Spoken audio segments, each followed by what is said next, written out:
Sublime gracia del Señor. Bueno, mis hermanos, vamos a continuar con el estudio de la palabra de Dios.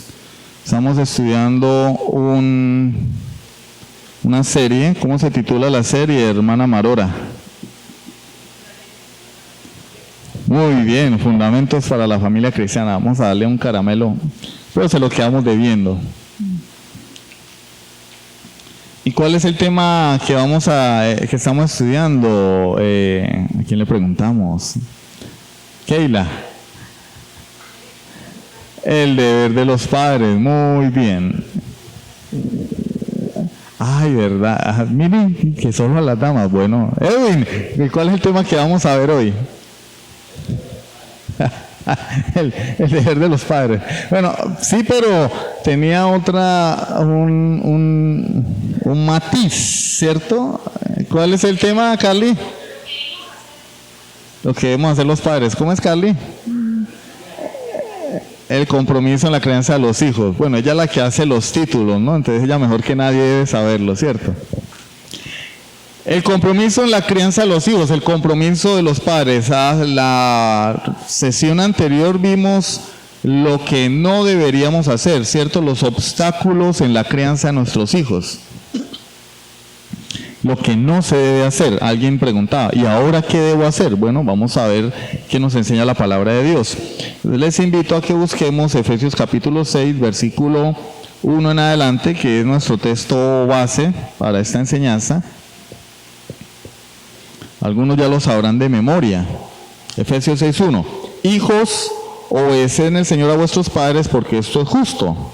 Honra a tu padre y a tu madre, que es el primer mandamiento con promesa, para que te vaya bien y seas de larga vida sobre la tierra. Y vosotros, padres, no provoquéis a ira a vuestros hijos, sino criadlos en disciplina y amonestación del Señor. Lo que nos dice aquí el texto es que hay un orden en la familia, ¿cierto? Los niños o los hijos se sujetan a sus papás, y los papás, ¿qué hacen? Pues ellos gobiernan, ¿cierto? Aunque la palabra gobernar pues no es muy bien recibida, pues lamentablemente nuestros gobernantes no son un ejemplo a seguir. Bueno, a excepción del presidente Nayib Bukele, que está haciendo las cosas muy bien allá en El Salvador, pero otros lo critican. Pero el resto pues así no hay mucho que recoger. Pero lo que nos dice la palabra de Dios es que nosotros somos administradores de nuestros hijos, ¿sí? Administradores, mayordomos de lo que Dios nos ha entregado.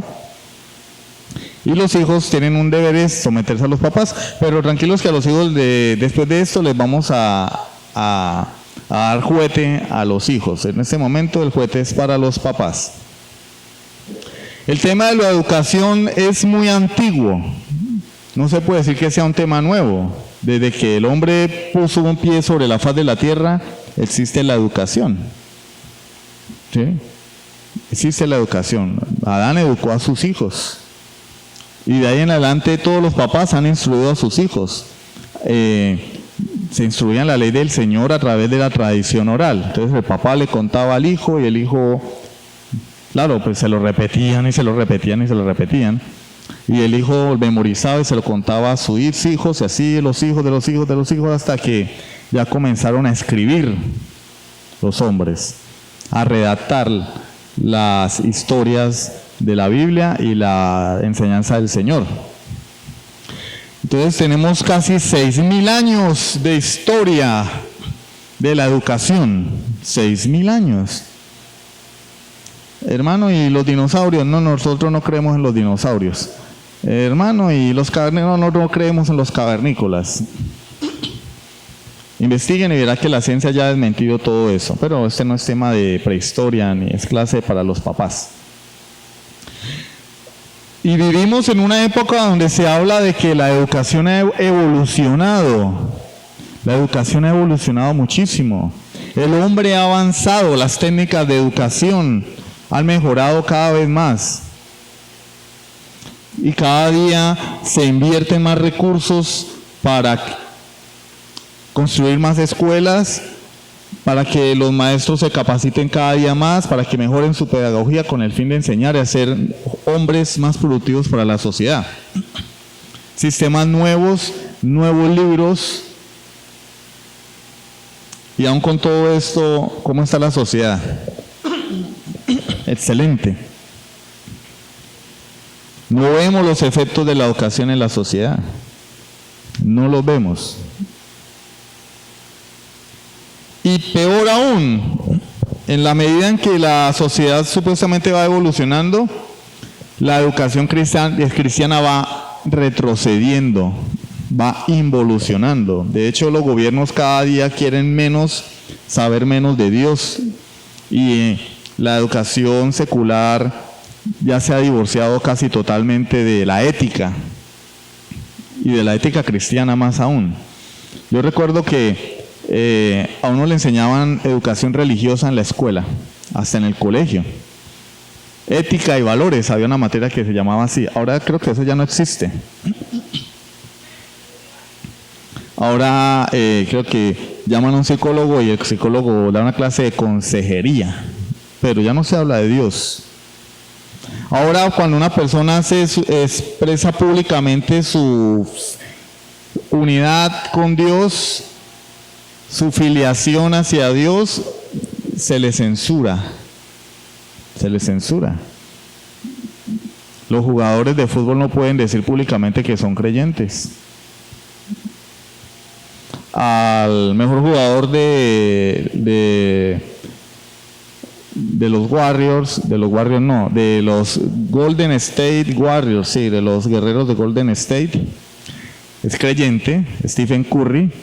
Nike le canceló un contrato por causa de su fe cristiana,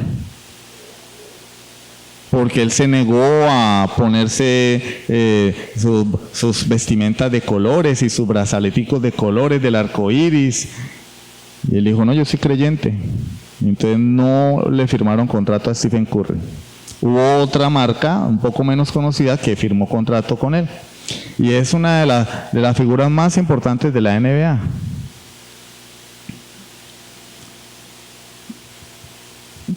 ¿Por qué las cosas están así? Sería la pregunta. ¿Por qué? ¿Por qué? Bueno, porque como padres hemos descuidado el mandamiento de Dios. ¿Por qué los niños que de la edad de Emily, de la edad de Ángel, de la edad de Oliver, están en la iglesia y cuando llegan a la adolescencia huyen de la iglesia? ¿Por qué? Porque los padres están descuidando la labor y el mandamiento que Dios se les ha encomendado. Porque al cumplir la mayoría de edad, cuando empiezan a trabajar dicen, bueno, yo ya me mando solo y chao iglesia, ya no quiero nada con el evangelio. Porque cuando se van de casa ya no quieren nada con el evangelio. Y las personas dicen, uy, pero si ese joven creció en la iglesia, ¿se descarrió? No, no se descarrió. Nunca nació de nuevo. Claro, él tomó su decisión de no nacer, de rechazar el evangelio, perdón, dice que de no nacer de nuevo, no, porque el nuevo nacimiento es una prerrogativa divina. Rechazó a Cristo. La pregunta es, ¿como padre hice lo necesario? ¿Hice lo necesario? ¿Tengo una limpia conciencia respecto a al destino eterno de mi hijo? Entonces lo que vemos en nuestras familias, no digo que en todas, en algunas familias y en la sociedad es producto de la ¿qué? Del descuido y de la desobediencia de muchos padres cristianos. Descuido y desobediencia, por ignorancia, ¿cierto? Puede ser, o por apatía o negligencia, ¿sí? Puede que hay padres que llegan al evangelio y no sabían nada de la crianza de los hijos, sus hijos dicen, bueno, yo hasta ahora estoy instruyéndome, hasta ahora estoy conociendo lo que Dios enseña acerca de ser papá. Hay otros que tal vez por una deficiente enseñanza de sus iglesias pensaban que llevar al niño a la iglesia era suficiente, al culto, y meterlo en el ministerio de danza para que dance y mire, el niño parece cristiano. Bueno, parece, pero no es. ¿Qué podemos debemos hacer entonces como papás? Bueno, debemos recordar que la educación y la formación de nuestros hijos no es un asunto de preferencia, ¿sí? Cuando uno va a comer a algún sitio, uno dice, bueno, ¿qué quieres comer? No, pues hamburguesita, perrito caliente. En este momento no tengo ganas ni de hamburguesa ni de perro caliente, la verdad. Me provoca como un juguito así de fresa con leche, ¿cierto? Pero comida así fue pesada, no, de pronto no. Uno escoge lo que le gusta y lo que prefiere, ¿cierto? A veces hay personas que dicen, no, yo prefiero no comer nada, una ensaladita. Pero la formación de nuestros hijos no es asunto de elección o de preferencia, es un deber. Dios no nos da opciones. No, mira, críalo en disciplina y amonestación del Señor si tú quieres, si te parece bien, si no, pues déjalo por ahí que TikTok y las redes sociales lo críen por ti, no. O déjaselo a tu abuela, a tu mamá, a la niñera. Déjalo que el Ministerio de Educación lo críe, no. Es un deber, y no solo un deber, un compromiso implícito con Dios. Es decir, el deber de crear a los hijos para Dios no solamente es un deber de los padres cristianos, porque toda vida, toda alma viviente le pertenece al Señor, de manera que hasta un inconverso va a tener que rendirle cuentas a Dios de lo que hizo con sus hijos. No es que estos mandamientos solamente son para Dios, no, para los creyentes. Entonces el inconverso puede crear a sus hijos como le venga en gana, no. Pero él, por causa de su pecado y su naturaleza caída, nunca va a poder cumplir con el mandamiento de Dios. Pero nosotros sí estamos capacitados y el Señor nos instruye en su palabra. Pues vamos a ver algunas características que deberíamos tener los papás cristianos, ¿sí? O algunas cualidades, ¿cierto? Llamémoslas, o características que deberíamos tener los papás cristianos, ¿cierto? Entonces vamos a ver si alcanzamos 4 características. Número 1, ora mucho. Ora mucho. Porque tienes una gran responsabilidad en tus manos, una gran obra. ¿Qué debe hacer el papá? Orar mucho. Cuando uno está solo, bueno, uno debería orar por todo el mundo, ¿cierto? Pero cuando uno está solo, pues uno ora por uno, ¿sí o no? Señor, ayúdame en este examen que no me vaya a rajar. Señor, ayúdame a conseguir trabajo. Pero cuando hay vidas en mis manos, ya soy cabeza de hogar, tengo una esposa, yo ahora tengo que pedirle a Dios por mi esposa y por mí. Y si tengo hijos, tengo que pedirle a Dios por mis hijos. Por mis hijos. Pregunta, ¿alguno de ustedes ha estado enfermo? No de gripita, esas gripitas que están dando ahorita, no. Bueno, y gripitas cansonas, aburridoras, ¿no? Yo como 15 días con esa gripita y ya me tiene hasta la coronilla, ¿cierto? ¿A quién le gusta tener gripita? Pero a una enfermedad un poco más preocupante. ¿Y qué hace uno cuando Dios lo toca a uno en la salud? Uno dobla rodillas, ¿sí o no? Señor, mira esta hepatitis. Señor, mira este cáncer. Señor, mira esta migraña, esta diabetes. Señor, mira este problema cardíaco. Y la gente dobla rodillas, ¿sí o no? Doblamos rodillas, Señor.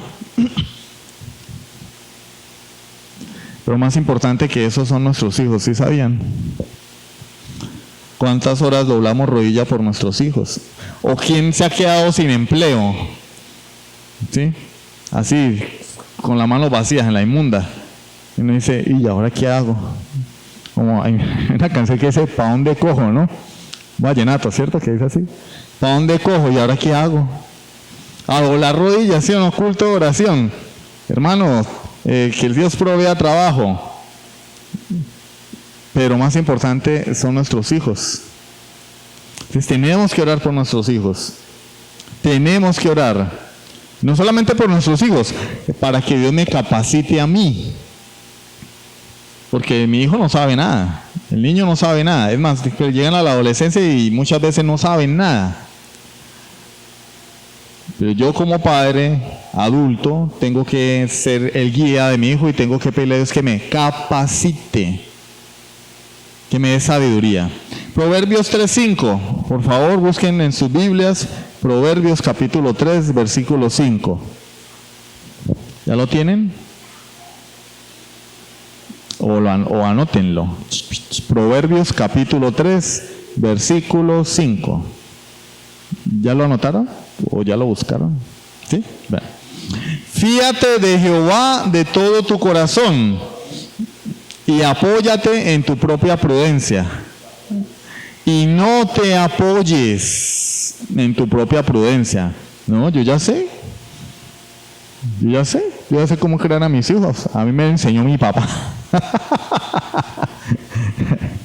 Y a mi papá le enseñó mi abuelo. Ya sé cómo es que crean los hijos. Mírenme a mí. No. Belleza. No. Nosotros debemos reconocer nuestra ignorancia y no confiar en nuestra propia prudencia. No apoyarnos en nuestra prudencia. Debemos confiar en ¿quién?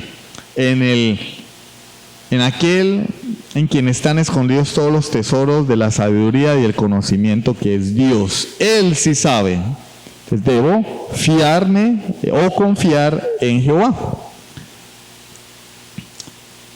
Colosenses 12, versículo 9. Colosenses 12, 9. Allí el apóstol Pablo le estaba pidiendo a Dios que le quitara un castigo. Colosenses no, es que me pareció el 1, una L. Segunda a los Corintios, idéntico, ¿cierto? Mano, Boris, está quedando ciego, va a tocar comer más zanahoria. Segunda a los Corintios 12, 9. Sé que hasta los médicos se mueren.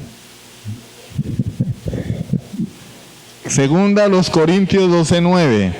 Allí el apóstol Pablo le está diciendo al Señor que le quitara una disciplina preventiva, es decir, el Señor le mandó un aguijón en la carne, algunos dicen que es una enfermedad, para que Pablo no se llenara de orgullo. Y Pablo le dice al Señor: quítamelo de mí, Señor, quítame esta aflicción 3 veces. Y el Señor le contesta: bástate mi gracia, porque mi poder se perfecciona en la debilidad.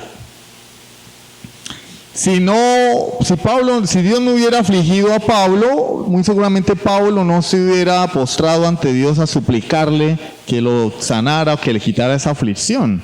Y la respuesta de Dios fue: mi poder se perfecciona en la debilidad. Cuando nosotros venimos delante de Dios en oración, venimos reconociendo que estamos débiles y necesitados de Él. O si no, ¿para qué venimos a Dios? Cuando uno tiene todo resuelto, uno no viene a Dios, ¿sí o no? Todo está bien, full de trabajo, la nevera llena, la cuenta en Nequi a reventar. Vamos a orar. Es que estoy ocupado, tengo mucho trabajo. Pero cuando no hay trabajo, entonces venimos delante de Dios. Pablo vino a Dios reconociendo su necesidad de Él, y Dios le dice: te tiene que bastar mi gracia, mi poder se perfecciona en la debilidad. Y Pablo dice: entonces de buena gana me voy a gloriar en mis debilidades. Tenemos que venir a Dios en oración reconociendo nuestra incapacidad, nuestra inexperiencia, nuestra necesidad de que Él sea formándonos, en este caso, porque, pero es que aquí el caso está hablando de un aguijón en la carne, sí, pero el principio es la oración, la dependencia de Dios. En este caso nosotros debemos depender de Dios para la crianza de nuestros hijos. Mantengámonos cerca del trono de la gracia con el peso de este importante asunto. ¿Cuál? El de crear a los hijos. La mitad de tu trabajo debes hacerlo en tu cámara de oración. Si fallas allí, fallarás en todo lo que hagas fuera de allí. Nosotros somos muy rápidos. Es que se le acabó también la pila de reloj. Es que estamos... Alguien diría: nos cayó la roya, ¿sí? Se dañó el parlante, le dañó la pila de reloj. Afortunadamente, falta que se pare quedamos lindos. Somos muy ligeros a la hora de actuar, ¿cierto? Entonces, primero actuamos y luego venimos a Dios en oración, ¿no? Cuando tenemos ya el agua aquí, en la nariz, el agua al cuello, y ya la embarramos, entonces así venimos en oración a Dios. No, primero yo debo venir en oración. Y somos muy ligeros en actuar o incluso en estudiar la palabra, que obviamente es fundamental. Pero la palabra sin oración es como un carro que tiene sus dos ruedas del lado derecho pinchadas, están dando chueco. Tenemos que combinar la oración con el estudio de la palabra y después con la ejecución de lo que Dios nos muestre a través de la Escritura, pero Dios nos dé sabiduría. Entonces, en primer lugar debemos encerrarnos en nuestro cuarto de oración. Es figurativo, ¿no? Ahora no es que tengo que construir un cuarto de oración. Algunos se cierran en el baño. Bueno, no, es en sentido figurado. Tenemos que tener sabiduría de lo alto para poder formar hijos para el Altísimo. Eso requiere sabiduría. Sabiduría, porque es una vida, es un ser. No es una cosa, decíamos la semana pasada, no es una cosa, no es un objeto, es un ser y es complejo. Lo más complejo en el mundo es el ser humano. Y tenemos 1, 2, 3 en casa. Entonces tenemos que tener sabiduría a lo alto. Debes estar en comunión con Dios con respecto al caso particular de cada uno de tus hijos. Dígamelos, cuando un hijo, bueno, pero cuando son 3, 2, 3, 4, 5, y a todos no se les puede tratar igual. No hablo de preferencias, hablo de que cada uno es diferente por diseño, con necesidades diferentes, con temperamentos diferentes, con maneras de pensar diferentes, y yo como papá tengo que saber tratar con todos. Por eso es que deberíamos pensarlo a la hora de estar trayendo hijos al mundo. Ay, no, traen 10 hijos al mundo y ustedes no saben qué hacer con ellos, ¿no? Cada uno es muy particular y yo necesito toda la sabiduría que Dios me pueda dar para poder tratar con ellos.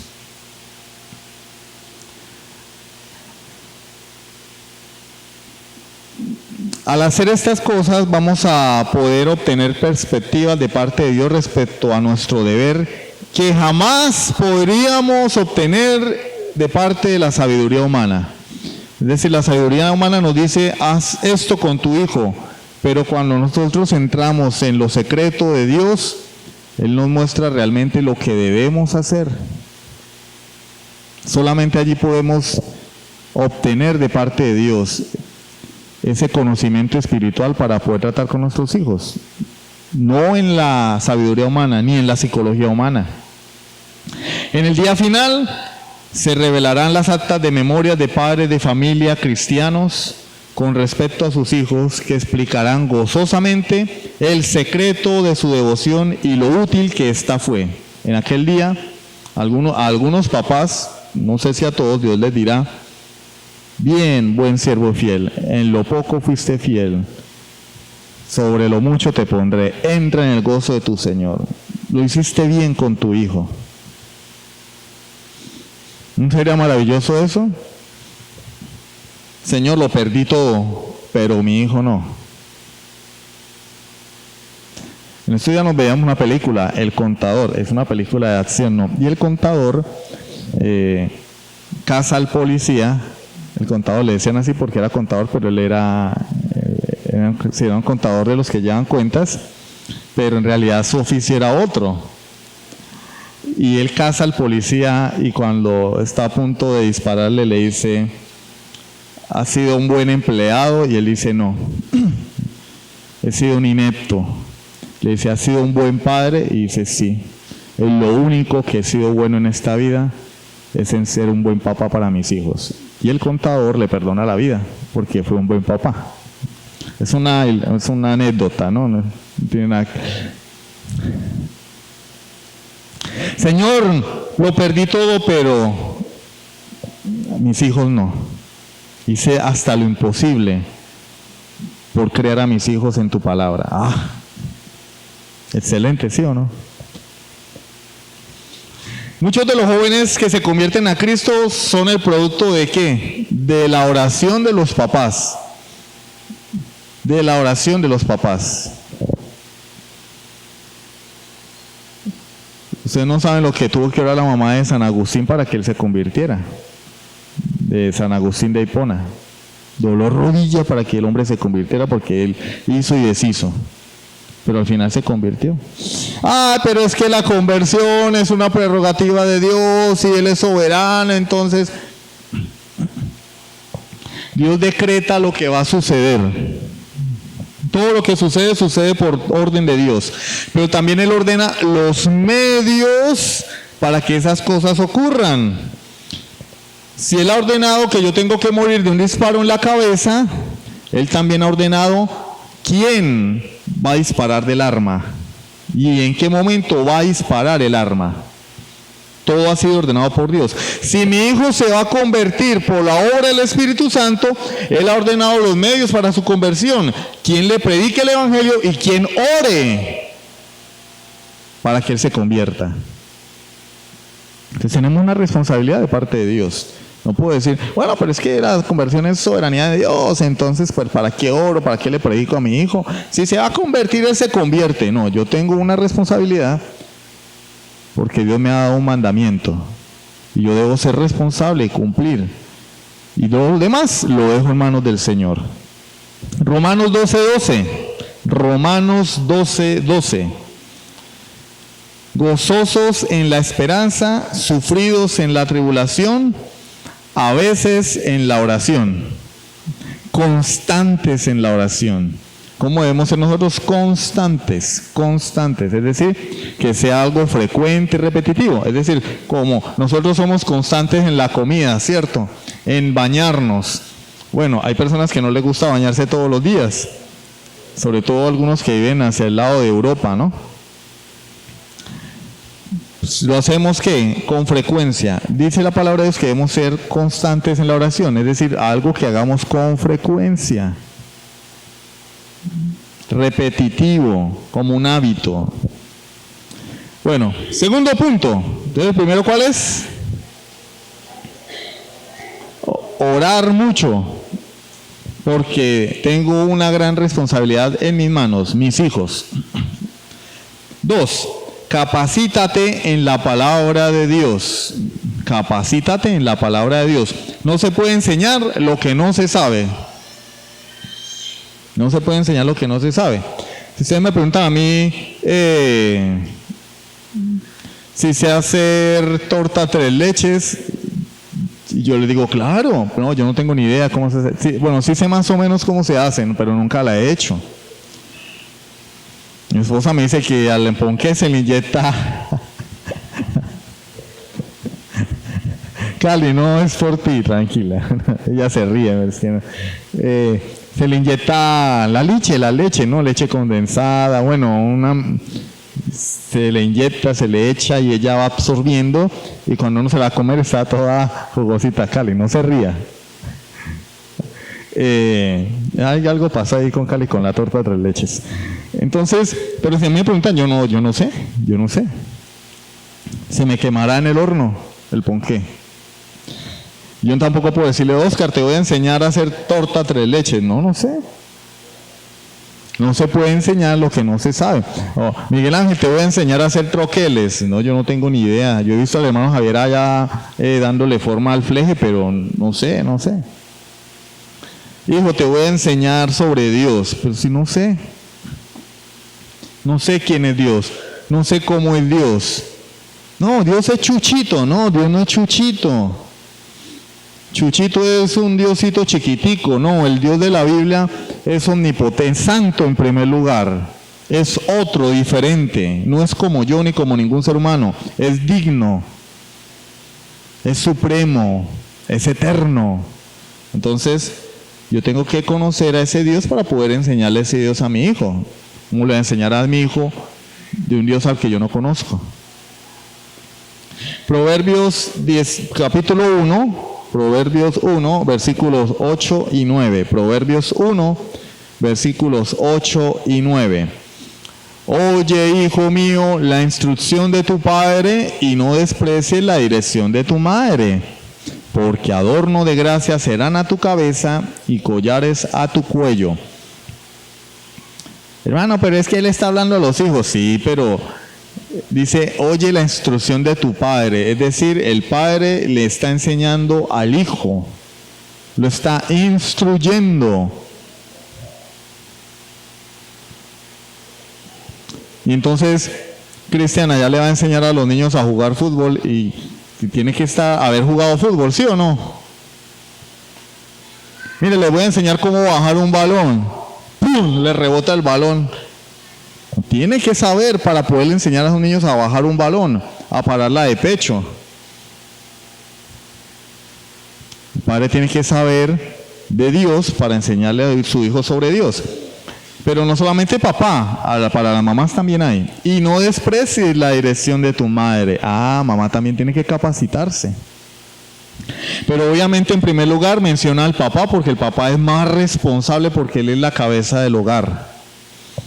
Él es la cabeza del hogar, él es el pastor de la familia. Entonces la responsabilidad recae sobre papá, pero mamá no se queda atrás. Y esa instrucción será ¿qué? Adorno de gracia a tu cabeza, collares a tu cuello. Será como una joya la instrucción en la palabra de Dios. Deuteronomio 6, versículos 6 y 7. Deuteronomio 6, versículos 6 y 7. Y estas palabras que yo te mando hoy estarán sobre tu corazón. Aquí le está hablando Dios a los papás. Las palabras que yo te mando, mi palabra, estarán allá empolvándose en un atril en tu casa. No, sobre tu corazón. Y las repetirá y las dirás a tus hijos de vez en cuando. En Semana Santa, viendo películas de Jesús. No. Las repetirás a tus hijos y hablarás de ellas estando en tu casa y andando por el camino y al acostarte y cuando te levantes. Es decir, primero el papá tiene que guardar la palabra de Dios. Los padres deben guardar la palabra de Dios, atesorarla en su corazón y después tienen que llevar a cabo el arduo oficio de ser disciplinados en la enseñanza para con los hijos. Leíamos en Efesios 6, criad a vuestros hijos en disciplina y amonestación del Señor. Disciplina. Sí, el niño tiene que ser disciplinado. El papá tiene que ser más disciplinado porque él es el que tiene que enseñar, repetir. La base de todo aprendizaje, ¿qué es? La repetición. Entonces, allá Cristian le va a enseñar a los niños a parar el balón y el niño en la primera no la va a hacer bien. Entonces, ¿qué tiene que hacer? Repita, 1 hora, 2 días, 3 días, 1 semana, hasta que el niño pueda parar el balón a la perfección, pueda disparar al arco a la perfección, pueda cobrar un penalti a la perfección. A mí la primera torta 3 leches no me va a quedar bien, pero ya la segunda, la tercera, la cuarta, repetición. Entonces yo tengo que primero aprender la palabra de Dios, guardarla en mi corazón y después de esa manera enseñársela a mi hijo. ¿Saben qué es lo bonito? Que cuando uno enseña, uno aprende más. O si no, pregúntenle a las maestras de escuela dominical. Uno se capacita para enseñarle a esos niños, o ellas lo hacen. Y en esa medida también Dios va hablando a sus vidas. Pero si yo no agarro la Biblia y le enseño a mi hijo, ¿ya leíste la Biblia? ¿Ya hizo el devocional? Pero yo cuando lo hago, ¿sí? Algo que a mí nunca se me va a olvidar es que mi papá, con todo lo que era, todas las noches me sentaba y me leía la Biblia, todas las noches, desde que yo tengo memoria. Bueno, ya cuando llegué a la adolescencia, si te vi no me acuerdo, pero mientras yo era chiquito, todo el día me leía la Biblia.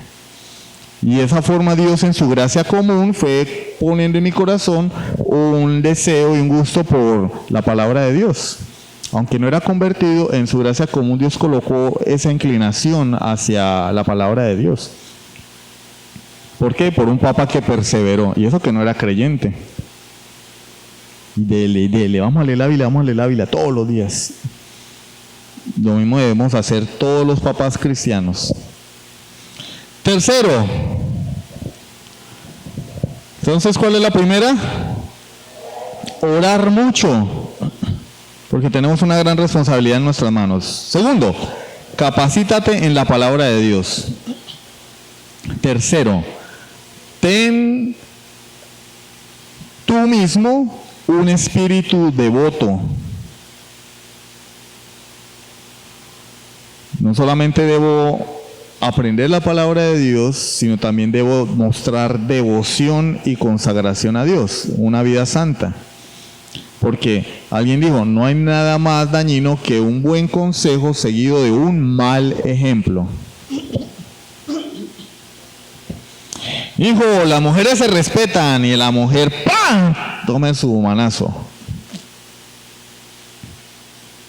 Y el niño llega allá a la escuela y le ala el pelo a la compañerita, ¿cierto? Y llega el papá a recogerlo y le pone la queja. Mire, su niño le pegó a la niña. Ah, ¿eso por qué hace eso? Pero él ve en casa que papá no respeta a mamá. Yo le he dicho que las mujeres se respetan, no se tocan ni con el pétalo de una rosa, sino con la punta del zapato, diría el papá. Debemos mostrar devoción. Lo vimos en la clase anterior de forma negativa, ¿no? ¿Cierto? Ahora vamos a verlo de forma positiva. Tu alma debe estar sana y prosperar. Debe arder con amor a Cristo y su reino.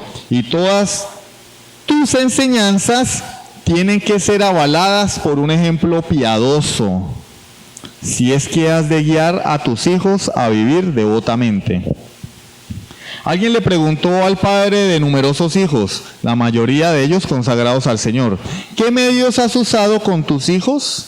Él respondió, he procurado vivir de tal manera que les mostrara que mi propio gran propósito es ir al cielo y llevármelos conmigo. ¿Qué hiciste para que tus hijos sean consagrados a Dios? Les he demostrado que mi propósito en la vida es irme para el cielo y llevármelos conmigo para el cielo. Y he hecho todo para alcanzar ese fin. Excelente. Primera a Timoteo capítulo 4, versículo 7. Primera a Timoteo 4, 7. Desecha las fábulas profanas y de viejas. Ejercítate para la piedad. ¿Sí ve? No hay que creer en las fábulas profanas ni en los chismes de las viejas. ¿Sí? No, eso no es lo que el versículo significa. Cuando habla, dice, de viejas, está hablando esas leyendas, mitos, cuentos que abundan afuera, que a veces incluso rayan en lo tonto. Y Pablo le dice a Timoteo, no creas esos cuentos, esas fábulas que atentan contra Dios. La teoría de la evolución, hay que desechar eso porque eso es una historieta. Eso no es real. Pero le dice que por el contrario, dice, ejercítate para la piedad. Ejercítate. En el versículo anterior Pablo dice, el ejercicio físico para poco es provechoso. No está diciendo que no sea provechoso. Está diciendo que en comparación a las cosas espirituales es poco provechoso. Aprovecha pero poquito. Porque por otro lado Dios también nos manda a cuidar el cuerpo, ¿cierto? Pero le está diciendo, ejercítate para la piedad. ¿Sí? Y a nosotros nos gusta jugar fútbol, salir a andar bicicleta, ir al gimnasio, ¿cierto? Practicar algún deporte. Y Pablo le dice a Timoteo, haz lo mismo en la piedad. Dedícate a la piedad. Sé disciplinado en la piedad. Y al comienzo el ejercicio duele, ¿cierto? Al comienzo cuando uno entrena cualquier deporte uno termina dolorido, pero después el cuerpo se va adaptando y uno le va tomando gusto a ese deporte. Pablo le dice a Timoteo, ejercítate. No va a ser fácil, no va a ser fácil. Tal vez te va a dar sueño leer tanto la Biblia, orar, ir a la iglesia, leer la palabra de Dios, escuchar predicaciones, leer libros cristianos. Te va a producir al comienzo jartera, tener comunión con tus hermanos, visitarlos, amarlos, pero tienes que ejercitarte. Tienes que ejercitarte. Primera a Timoteo 4:12, allí mismo en el capítulo 4, versículo 12. Ninguno tenga en poco tu juventud, sino sé ejemplo de los creyentes en palabra, conducta, amor, espíritu, fe y pureza. Hermano Mori, pero es que él estaba hablando a Timoteo y Timoteo era pastor. Pero entonces los papás no tenemos que hacer eso. Solamente Timoteo, solamente el pastor de la iglesia tiene que ser ejemplo y los papás no. Los papás son los pastores de su hogar, son la cabeza del hogar, o como alguien diría, ¿no? Son el sacerdote del hogar, ¿cierto? Por decirlo así, ¿no? Pero es que el sacerdote de Jesucristo, sí, pero ustedes entienden, ¿no? Debo ser ejemplo de mis hijos en palabra, conducta, amor, espíritu, fe y pureza. Pero si los chistes verdes que los niños se saben son los que el papá le contó, es que estamos haciendo, ¿sí o no? Fe y pureza. Ejemplo. Tú y yo somos responsables de nuestro propio entrenamiento. Pablo le está diciendo a Timoteo, ejercítate. No te le está diciendo, acuéstate que Dios te va a ejercitar. Ejercítate.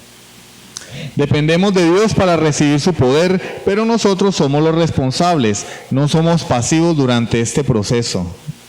No somos pasivos. Pasivo es así, acostado ahí en la cama. No, somos activos. Imagínense, ¿y qué estás haciendo? Aquí entrenando. No, eso no lo cree nadie. No, activo. ¿Qué estás haciendo? Acá entrenando. Dale, 1, 2, 3. Estás entrenando.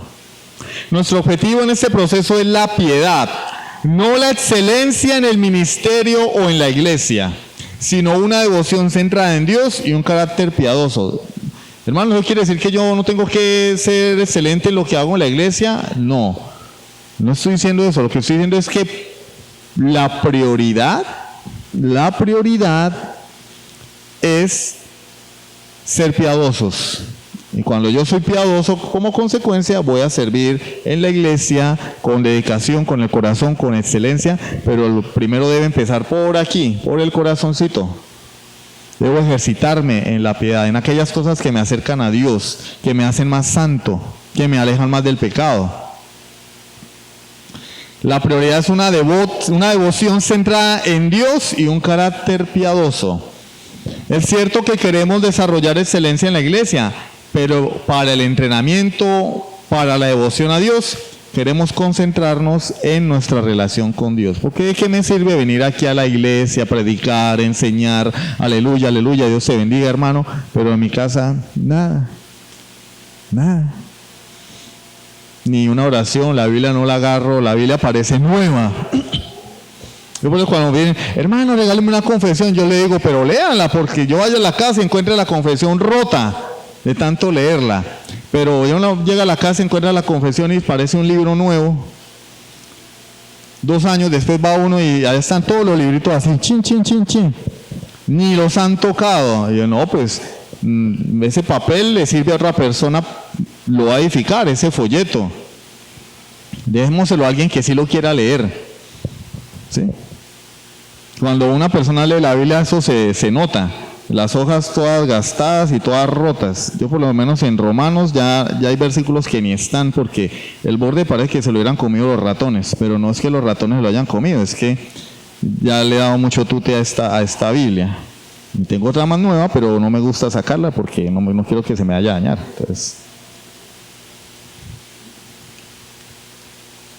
Entonces tenemos que entrenarnos en nuestra comunión con Dios, en aquellas cosas que promueven la santidad. Mateo 23, versículos 3 y 4, y con esto finalizamos. Nos queda pendiente otro punto y las tareas que los padres van a tener que realizar con sus hijos, que lo vamos a ver posteriormente. Mateo 23, versículos 3 y 4. Así que todo lo que os digan que guardéis, guardadlo y hacedlo. Mas no hagáis conforme a sus obras, porque dicen y no hacen, porque atan cargas pesadas y difíciles de llevar, y las ponen sobre los hombros de los hombres, pero ellos ni con un dedo quieren moverlas. Jesús le está diciendo al pueblo de Israel, a los judíos, perdón, porque pues ya no eran Israel, ¿no? Ya Israel era el reino del norte. Entonces alguien, pero es que no era el pueblo de Israel. Sí, entonces ya corrijamos a los judíos. Que podían seguir las enseñanzas de los fariseos, que escucharan lo que los fariseos les enseñaban, lo que ellos les ordenaban. Y es más, les dijo, haced lo que ellos os digan, pero no sigáis su ejemplo. Ellos no se equivocan en lo que les están enseñando, pero su vida es un desastre. ¿Por qué? Porque son como el cura, que predica, pero no aplica. Y los papás debemos ser de los que predicamos y aplicamos. Si le demandamos al niño consagración y devoción a Dios, lo menos que deberíamos hacer es ser consagrados y mostrarle a nuestros hijos devoción a Dios. Y los niños hacen lo que ven hacer a sus papás. No, pero es que mi hijo ya está muy grande. Sí, pero él va a notar el cambio. Cuando tú empieces a mostrar que eres un hombre y una mujer consagrado a Dios, respetuoso, que busca la santidad, que ama a Dios, que ama la palabra, que ama a su pueblo, él lo va a notar. ¿Y mi papá cómo ha cambiado? Y no va a ser como que ese papá o mamá que le dicen al hijo, vámonos para la iglesia, párese a ver, madruga, mire, vamos a llegar tarde. Y el muchacho, ¿pero para qué vamos a llegar allá? A aparentar que somos creyentes. Mire, mi papá es que poniéndose camisa manga larga y corbata y allá, aleluya, aleluya, y acá en la casa, como yo no lo conociera. No, y por eso hay muchas personas que tienen la idea errónea de que la iglesia es un nido de hipócritas. No, la iglesia no somos perfectos. La iglesia es un hospital de enfermos que buscan de Dios. Necesitan al médico que los sane. No es un country club de gente perfecta ni de gente buena. ¿Vamos a encontrar pecado en la iglesia? Claro, pues ¿qué es lo que hay en la iglesia? Pecadores arrepentidos, ¿no? Y no practicamos el pecado, pero que podemos pecar eventualmente.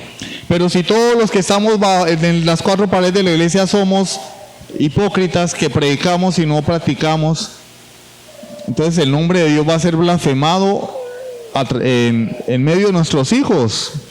No van a querer nada con Dios, porque el que dice ser creyente, miren la belleza de creyente que es, el severo testimonio que tiene. Entonces yo debo hacer todo lo contrario, ser una persona devota, piadosa, consagrada a Dios, y que mi hijo no tenga nada malo que decir de mí en cuanto a la vida cristiana. Que diga que soy pobre, que soy arrastrado, que no tengo que caerme muerto, que no tengo vivienda propia, que ando a pie, pero que no diga que soy un mal creyente. Que no diga que yo soy un mal creyente. Pero los papás, por el contrario, se preocupan es de que mi hijo diga, mi papá compró carro nuevo, mi papá es un hombre exitoso, mi papá tiene propiedades. Y es el hipócrita de la iglesia. Y en la iglesia lo tienen en alta estima porque es un diezmador de esos que dan bastante plata. Y todo el mundo sabe lo que es. Eso es lo peor. Muchas veces las personas dicen, a veces lo tienen allá es porque diezma y aporta. Pero todo el mundo sabe que es una joyita. Que nuestros hijos jamás digan eso de nosotros. Todo lo contrario. Ustedes saben que los niños cuando están pequeños, el héroe de ellos es el papá, ¿no? Bueno, que Dios quiera, en la medida en que vayan creciendo, no pierdan ese concepto de los papás. No, mi papá, yo quiero ser como mi papá. ¿Qué quiere ser usted cuando grande, hijo? Yo quiero ser como mi papá. Ush, excelente, ¿sí o no? Excelente. Bueno, mis hermanos, damos por finalizada la clase por hoy. Espero que esto nos haya servido de provecho. Y la semana entrante vamos a continuar con este tema. ¿Listo? Dios les bendiga. Vamos a hacer una oración. Padre Santo, te damos gracias por la instrucción de tu palabra, porque tú nos capacitas a través de ella, porque estos temas son relevantes para la iglesia. Una iglesia fuerte depende de las familias fuertes que haya en ella, Señor. Si hay familias débiles, la iglesia va a ser una iglesia débil. Si hay familias fuertes, la iglesia va a ser como un roble. Va a ser firme, arraigada, cimentada, Señor, en tu palabra. Ayúdanos, Dios, a ser ejemplo para nuestros hijos, ejemplo de devoción, y que de esa manera, Señor, podamos ser testigos eficaces de Jesucristo. Porque te lo pedimos en el nombre de nuestro gran Dios y Salvador, Jesucristo. Amén. Su